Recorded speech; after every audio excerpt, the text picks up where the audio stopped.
Yeah, hi everybody. Thanks for the introduction there, Chris.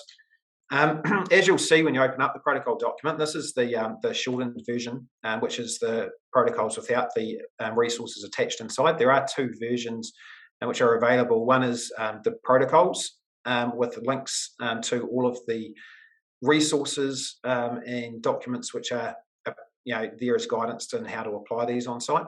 Then there is a wider, larger full version which has all of those resources at individual pages within the document as well. So what we wanted to do when creating the protocols is to make it as simple as possible to understand, really easy to apply, and have all the information in one space. So what we have here is the first page. It kind of gives a bit of an overview. One of the key things in here is in the top right-hand corner of the protocols, it has the version number. So this is the first version of the construction COVID-19, the New Zealand COVID-19 construction protocols under the traffic light system. This will be live from the 3rd of December 2021. Do keep an eye out on the version numbers, and do regularly check to make sure that your version is the most up to date.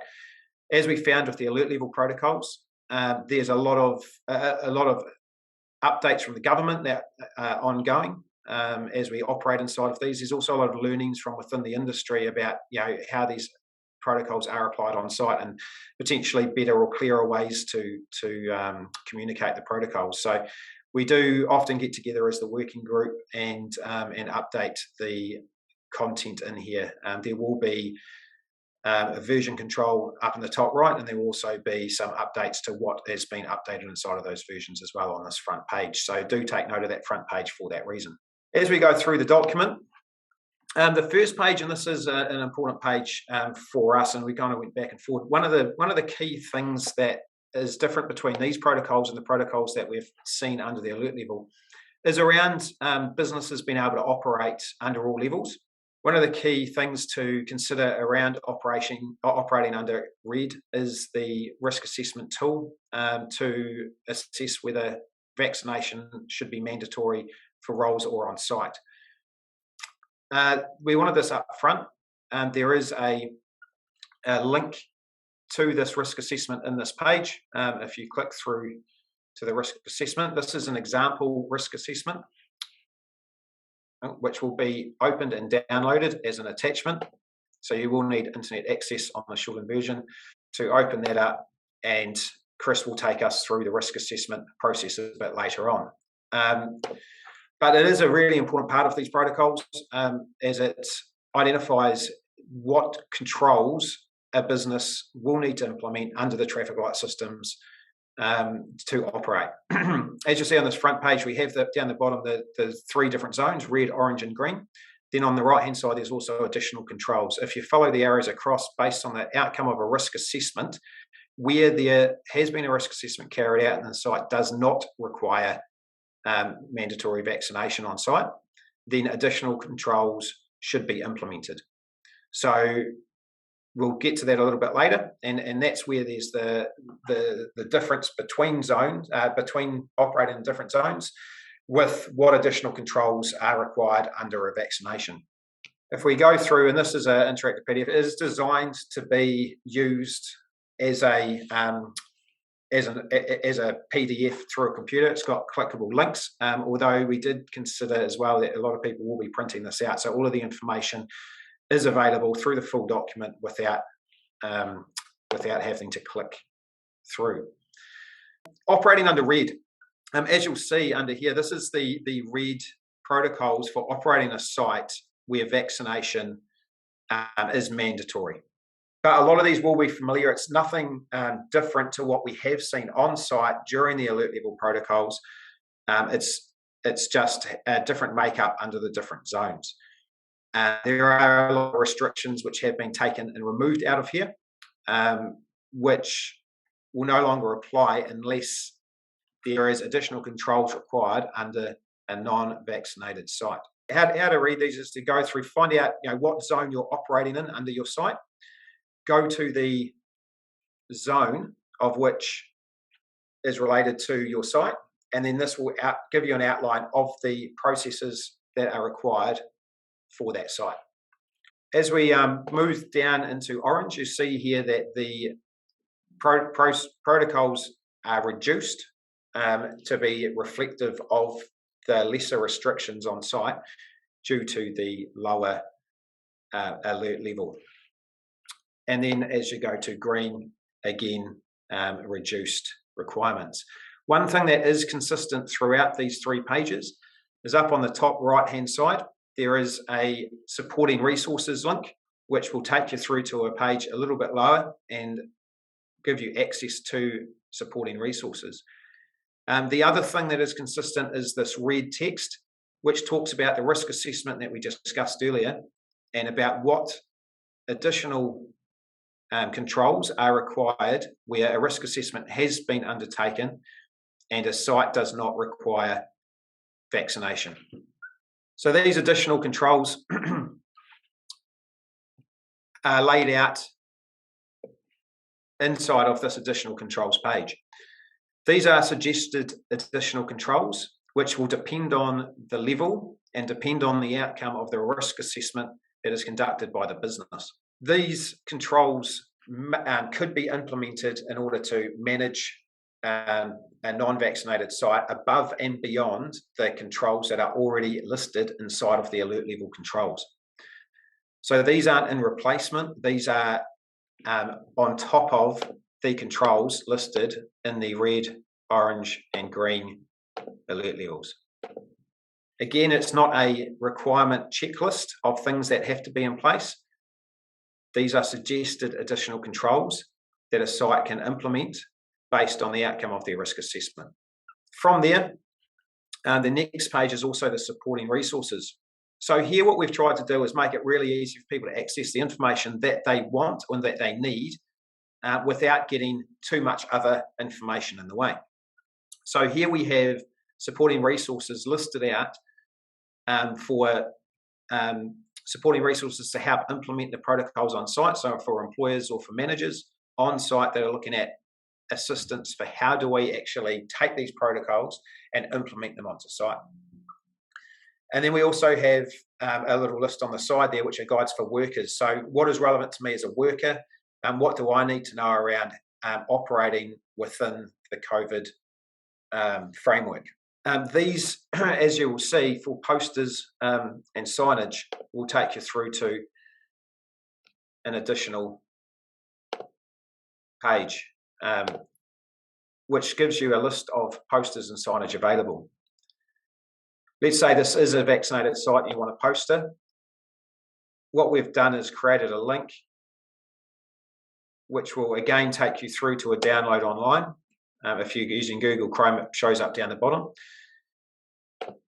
which then takes us through to the poster, which you can have access to print off and use on site, or pass along to your printer who will organise a sign for you.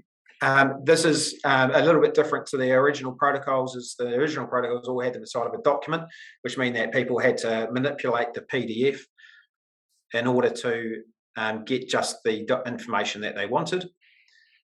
The difference between the new protocols is that all of these are clickable through to individual PDFs, which are downloadable for use and printing on site. You also see that this document that I've got open, it's 8 pages. Those are the 8 pages of the protocols: the site signage, supporting resources, additional controls, the 3 alert levels, the main page, and the page that talks through the risk assessment process and what that requires. We also have available, which some of you may have downloaded and already seen, the full version. So this is 38 pages, involves a list of those first 8 pages, but then also follows on to have all of the additional resources which are linked through, all in one space. Some of this will look familiar, as it is edited versions of the previous protocols that we had in place. But again, some of these will be new. We have mates from Mates in Construction have provided us with some additional material which has been created for these protocols and been added in here as well. This is, again, linked through on the site and available to click through for individual documents by following the Mates in Construction Manager Guides or Mates in Construction Mental Health Guides. As well as in here, we have any help services links to websites, phone numbers, and also information directly from government. So government travel guide and boundary restrictions. What we had last time was trying to include all of the outcomes from the government inside of the protocols. What we've done is, where possible in these protocols, is linked directly to the most up-to-date source of information. This will save us on updating and changing the protocols and requiring new versions, as it will link directly to the most relevant information at the time. I suppose from a usability and function of the site, this is it's a really quick overview, I know. Do take your time to read through what on each level is required. Chris, I suppose it's a good time now to talk through the risk assessment process that was spoken about earlier, and what that looks like and how businesses can follow that process. Yep, great. Hey, listen, I just thought I'd start off with, there's a few questions coming through. For anyone who doesn't know where to get the information from at the moment, it is on the CHASNZ webpage there under COVID-19. I wouldn't mind just talking quickly about just reminding everybody where these protocols sit. And, we often get questions about, are they mandatory? Look, at the end of the day, they're guidance. And we do sort of rely back on the Health and Safety at Work Act for our overall direction here, which is to eliminate and minimise risk to health and safety so far as reasonably practical. So, we do rely on things like the hierarchy of controls. We do think that engineering controls come first, obviously, with hierarchy of controls, and we do believe that vaccination is, by definition, a engineering control, and that it creates a barrier between the human and the harm. How it works in terms of testing reasonable practicability is, first of all, we go to the Act. There's nothing specific about COVID in there. If there's an approved code of practice, that's useful, but there isn't in this case. We then look at industry guidance, and where these protocols sit is definitely within the industry guidance framework. So what we do have is we do have a standard that's sitting within the website at the moment, and that's a principles-based document, because with the best will in the world, we can't actually anticipate every situation that these protocols will be used in. So we want people to go back to the principles if they can't find exactly what they need. And then the construction protocols are basically describing how the principles and requirements may be achieved. We still expect people and sites and businesses to be doing a bit of thinking themselves around this. It's definitely not a paint by numbers exercise. This is basically set out to provide the best guidance that we can think of at the moment to actually help businesses navigate through this. So what I'll do now is I will go through something that's quite fundamental to the protocol. So Adam mentioned that, obviously there's a presumption that sites or roles or businesses are either vaccinated or unvaccinated. And the basic principle is the reasonable practicability that if you can't rely on a strong engineering control like vaccination, then you've got to beef it up with some other controls. So that's the overall fundamental principle. So look, what we did was we developed and tested through quite a few businesses at the moment a simple approach to assessing risk, specifically within the construction industry. You don't have to use this if you've got a more nuanced, or we do know that the government's coming out with some risk assessment advice probably by December the 15th as well. So I'd suggest you have a look at that when it comes out. What the government have told us, though, clearly is that it's really the business's decision about what risk assessment they should use. And we believe that if you went through a risk assessment using this tool, you'd probably most certainly get through to the right result at the end of the day. But you do need to think outside the square a little bit and think of things that we haven't thought of. So look, at the very top of the page here is a blue box and a red box. And this is really fundamental because when we think about harm in the workplace, we're thinking about the additional risk that doing the work brings us. So we need to have a risk appetite to say, hey, look, what is it about the work that we're doing which actually increases our risk from contracting and getting ill from COVID, versus being a civilian or doing stuff outside of the work environment. So that's why those two boxes are really important as a little bit of a test. And then what we have is basically two sets of factors. We have role-based factors, so factors about the role, and factors about the work context, which I'll move to in a minute. Now, one of the things we often get asked is, do I do this based on a role? Do I do this based on a site? Do I do this based on a business? And those three questions, we believe you should start off thinking about the role, and that's consistent with the work that WorkSafe does as well. And then the other two questions will become answered as a result of that. So look, there's 6 questions here, and I won't go through them in detail, but look, they're all designed to think about, what is it around construction type work generally that would create additional risk of either getting COVID or becoming seriously sick. So one of the ones, for example, that's been quite interesting is the role exposed to other workplace health risks such as infectious disease. What we've found from research overseas, particularly within construction, is if you've got other things going on, for example, if you're plumbing and you've got hepatitis or other diseases, then if you do catch COVID, it's a comorbidity and there's actually increased risk of actually getting really sick. So that's why it's an increased risk factor. What we basically do is say, hey, look, if you've got at least 2 of these, then that's significant. So one of them might not be significant, but 2 of them is significant, so that would actually need to test. If you're saying no to at least 5 of them, then we want you to do one more step, which is think about the role in the context of the work that's being done. So, for example, if you've got a whole lot of workers that by looking at the role you don't come up with specifically high enough risk, then you find that they're all intermingling on the work site and it's not reasonably practicable to separate them, then that's something you need to consider. There might be high risk individuals within your work teams as well. There might be members of the public that you're coming into contact with as part of the work. And there might be things you need to do in terms of crossing boundaries, or you might actually travel together in the same van every day as you do in a lot of civil situations. So you need to take those things into account as well, because those things do increase your risk profile. They're not specifically about the role, they're more about the work context. So that's the first thing we suggest you do. This part B is around whether a business or business unit should be fully vaccinated. And we do know that there's a number of sort of precedents that you might have got to. You might be subject to a public health order. And if you are subject to a public health order and that you're working in education or in the health sector, if you can't actually, it's not reasonably practicable to segregate that workforce out, then there's a good case to be said, look, maybe the whole business should be vaccinated from that perspective, because I can't actually segregate those people out and make sure that they're not just the ones being vaccinated.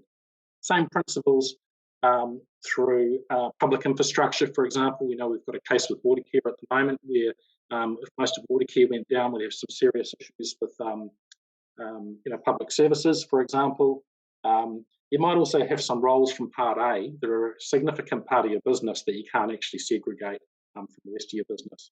So one thing we have seen is a lot of client organisations already going down the vaccination path. Now, the only thing we'd say there is, look, if they've done so, using a reasonable risk approach, and there's been a bit of consultation there, and then you still can't segregate those people out, then maybe you are looking at a vaccinated business. Same principles around a site. So think about a site from the same perspective. You could be covered by a public health order. You might have roles on site that do require vaccination, and you can't actually separate those people out from the ones that don't. You might, again, be subject to a client's vaccination requirement. So that's the basic principles of going through a risk assessment. We made it part of a flow chart so it's as easy as possible, but inevitably there will be some questions and some things that we haven't thought of that which you need to introduce. This little asterisk up here, in case of a medical exemption, what happens to medically exempt people? Look, if you have got some of those, which are very rare, and they need to be obviously medically exempt from Ministry of Health, you probably need to do a separate risk assessment to understand why those people are medically exempted from getting a vaccination, to see if there's other risks involved with them being in the work site. So that's obviously a very special situation. I just wanted to go through another part of the document, which is quite important, because one of the other things we've seen, and a very strong requirement from businesses, hey, it's not if, but it's when COVID gets to my site, what do I do? So that we know that, living with COVID and over the course of the coming weeks and months and years, potentially, that, we're going to have to deal with this situation. We know this is also a very rapidly evolving area, and even as recently as Friday, I heard from the Ministry of Health that they're thinking of changing some of their classifications around what a casual plus secondary is looking like. So we're keeping a close eye on that, and we're trying to keep our information as up to date as possible. So there is some information on here from a personal point of view, just to try and make it a little bit easier, as opposed to for people that say, hey, look, what happens, if I do get an orange or a yellow, or I'm a secondary, and those definitions have changed recently. And these are up to date with the Ministry of Health guidelines at the moment, but at any stage, the Ministry of Health could change those. So that's one area why that version is very important that Adam mentioned. We also have had a question around what happens to my site if you've got a COVID incursion. And what we've found is that the public health, Ministry of Health contact tracing environment is not really keeping up to speed with the pace of things happening in Auckland in particular at the moment. So we've seen sites where people have been notified as casuals or as close contacts up to 5 days later, which is too late. And we've also seen a really inconsistent approach from Ministry of Health. So what we're suggesting is that construction sites who want to can take a little bit of a step forward into that space. And if you do have an incursion, obviously, talk to the Ministry of Health. But what you can do is use some of the information and some of the guidance here to actually manage through that situation. What we're trying to do is get to a point where if you've got somebody who's tested positive on site, you can easily, and hopefully easily, identify who are the close contacts, deal appropriately with those close contacts very fast, so get them out of your workforce. If they're vaccinated, it's 7 days at home. If they're unvaccinated, it's 10. And what you then do is get to the point where you're deciding, whether my site can continue or not. So it's not an automatic close the site. It's, hey, who have I got left, and can I safely operate with my remaining workforce? Do I actually need to monitor that remaining workforce? Yes. Obviously, you need to make sure that people aren't getting ill and they aren't becoming symptomatic. The rapidly evolving issue of the RAT testings, or rapid antigen testings, that's shaping out over the next couple of weeks as well. And as we know more about that, we'll be able to sort of say, hey, look, surveillance testing through rapid antigen testing could be useful in this situation. So, for example, we can imagine that if you have got some people who are COVID positive on site, you've identified the casuals, you're now thinking about how much further it's got, and maybe rapid antigen testing could be part of that solution. We're not seeing rapid antigen testing as a widespread daily surveillance method at the moment, mainly because of the cost. Look, it is still around about $10 a test. If you multiply that across your workforce for every day, it starts to become quite unpractical to do so. So look, that's a key part of it, and obviously this is an evolving. A lot of these other documents we've seen in here that Adam's talked about are very familiar, but I would also just direct your attention to the mental health resources in there, because what we have found, and it is of concern, is that when people are isolating in particular, some of them actually have some needs that aren't being met potentially. They might be isolating at home, they might have language difficulties, they might have other things going on. And it is important that as employers and as people that care for our workers, that we're actually taking a step into and making sure that they're okay. And if we do that, what we'll find is people will become a lot more confident in actually informing the workplace, when they are COVID positive, as opposed to potentially not telling the workplace, which is not what we want. So we don't want those people to be supported. We do want stigma removed. We've seen situations where people have turned up and brought COVID onto their sites, but no fault of their own. They were asymptomatic, and there's been a bit of a kickback from the workforce as well. So those are the things we need to watch. We need to